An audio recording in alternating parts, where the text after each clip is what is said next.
கர்த்தருடைய பரிசுத்தமான பெயருக்கு புகழ் உண்டாவதாக, மகிமை உண்டாவதாக. நீங்களாம் எப்படி இருக்கீங்க? நான் ரொம்ப நல்லா இருக்கேன்.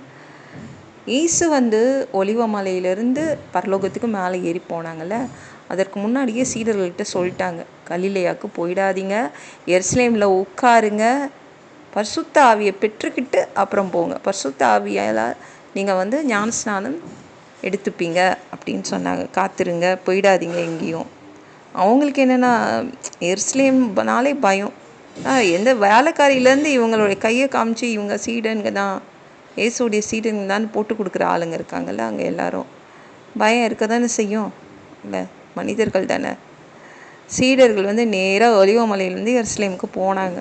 இயேசு சொல்லிட்டாரு, சரி நம்ம வீட்லேயே இருந்துப்போம், வெளியில் எங்கேயும் சுத்த வேண்டாம்னு சொல்லிட்டு வீட்லேயே இருந்துக்கிறாங்க. அதான் அவங்க மாடியில் ஒரு வீடு எடுத்திருந்தாங்க. 11 சீடர்களும் ஒரே வீட்டில் தான் தங்கினாங்க. ஆனால் ஜெபம் பண்ணும்போது மட்டும் அந்த பெண்கள் குழு இருக்குல்ல, அந்த பெண்கள் ஊழியம் செய்தாங்க பார்த்தீங்களா, அந்த குழு இவங்கக்கிட்ட 11 சீடர்களை தேடி தான் வந்தாங்க. ஜெபம் பண்ணும் போதும் மாதிரி இயேசுடைய அம்மாவே இந்த 11 சீடர்களை தேடி தான் வந்தாங்க.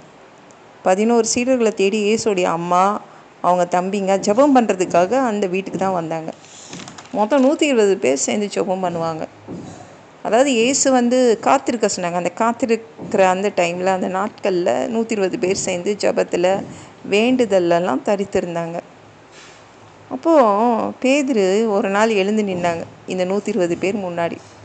இந்த மாதிரி நான் இன்றைக்கி பைபிள் படித்தேன்னா, அப்போ சங்கீத புஸ்தகம் படிச்சுட்டு இருக்கும்போது யூதாஸ் காரியத்தை பற்றி எழுதியிருக்குது. எப்பவுமே இயேசு தன்னை பற்றி எழுதியிருக்குதுன்னு சொல்லுவாங்கள்ல, யூதாஸ் காரியத்தை பற்றி எழுதியிருக்கிறத நான் பார்த்தேன் அப்படின்னு பேதுரு எழுந்து மற்றவங்க கிட்ட அவங்க சொன்னாங்க. அவன் நம்மளில் ஒருத்தன், அண்ணன் தம்பியாக பழகணும், நம்மளில் ஒருத்தன் தானே நினச்சோம். ஆனால் இவ்வளோ பேராசை பிடிச்சவனா இருப்பான்னு நினைக்கல. அவன் பணம் வாங்கினானே, அந்த பணம் வச்சு என்னத்தை பண்ண முடிஞ்சிச்சு? அநியாயமாக அந்த பணத்தை சம்பாதிச்சான். இப்போ அவன் செத்து போயிட்டான். அந்த லேண்டில், அதாவது அந்த காசில் ஒரு லேண்டு வாங்கி போட்டிருக்காங்க. அது பேர் அக்கல்தமா. இந்த எருசலேம் மக்கள்லாம் பேர் வச்சாங்க, அக்கல்தமா.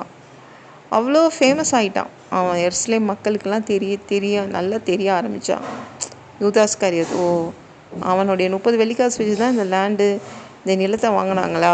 அது பேர் ரத்த நிலம் அப்படின்னு ஒரு பேர் வச்சுருந்தாங்க. இது அநியாய காசில் வாங்கி எப்படி அவன் ஃபேமஸ் ஆகிட்டான், எருசலேம் மக்களுக்கெல்லாம் தெரிஞ்சிருச்சு அப்படின்னு பேதுரு சொன்னான்.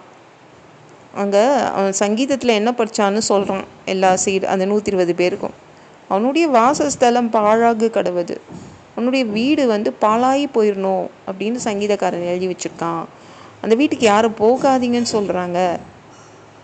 அவனுடைய கண்காணிப்பை வேறு ஒருவன் பெற கடவன். அவன் இழந்த அந்த பதவியை, சீடன் என்ற பதவியை வேறு ஒருத்தன் பெறணும் அப்படின்னு சங்கீதத்தில் நான் படித்தேன். அதனால் நான் ஒரு முடிவு எடுத்திருக்கேன். 2 பேரை செலக்ட் பண்ணி வச்சுருக்கேன். ஒருத்தன் யுஸ்து, இன்னொன்று மத்தியா.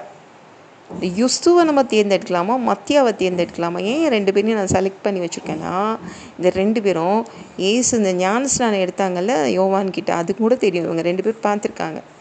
ஏசு மேலே எழுந்து போனாரே, அதையும் பார்த்துருக்காங்க, இந்த யுஸ்துவும் இந்த மத்தியாவும். அதனால தான் இவங்க 2 பேரையும் நான் தேர்ந்தெடுத்துருக்கேன். சாட்சியாக நிற்பாங்கள்ல, நம்ம கண்ணால் பார்த்து சாட்சிகள், ஐ விட்னஸ்ன்னு இவங்களை நம்ம நிறுத்திக்கலாம்.